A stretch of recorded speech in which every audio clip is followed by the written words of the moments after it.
আনোয়ারুল আজিম আনার হত্যা ঘটনায় উঠে এসেছে চাঞ্চল্যকর তথ্য।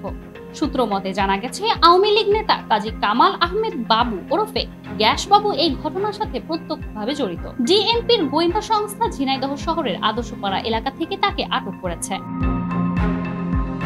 কাজী কামাল আহমেদ বাবু ঝিনাইদহ জেলা আওয়ামী লীগের ত্রাণ ও সমাজ কল্যাণ বিষয়ক সম্পাদক। স্থানীয়দের দাবি, এমপি আনোয়ারুল আজিম আনার হত্যার অন্যতম হোতা শিমুল ভূঁইয়ার আত্মীয় কাজী কামাল আহমেদ বাবু।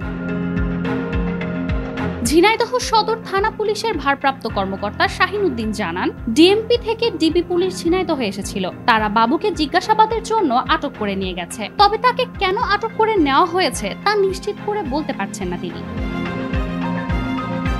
অন্যদিকে সংসদ সদস্য আনোয়ারুল আজিম আনার হত্যায় অভিযুক্ত নেপালে পালিয়ে থাকা সিয়ামকে হেফাজতে নিয়েছে কলকাতা সিআইডি। শুক্রবার ডিএমপি মিডিয়া সেন্টারে এক সংবাদ সম্মেলনে ডিএমপি কমিশনার হাবিবুর রহমান জানান, সিয়ামকে কলকাতা সিআইডি হেফাজতে নিয়েছে, জিজ্ঞাসাবাদ চলছে। দুদেশের তদন্তকারীদের সিদ্ধান্তে পরবর্তী ব্যবস্থা নেওয়া হবে।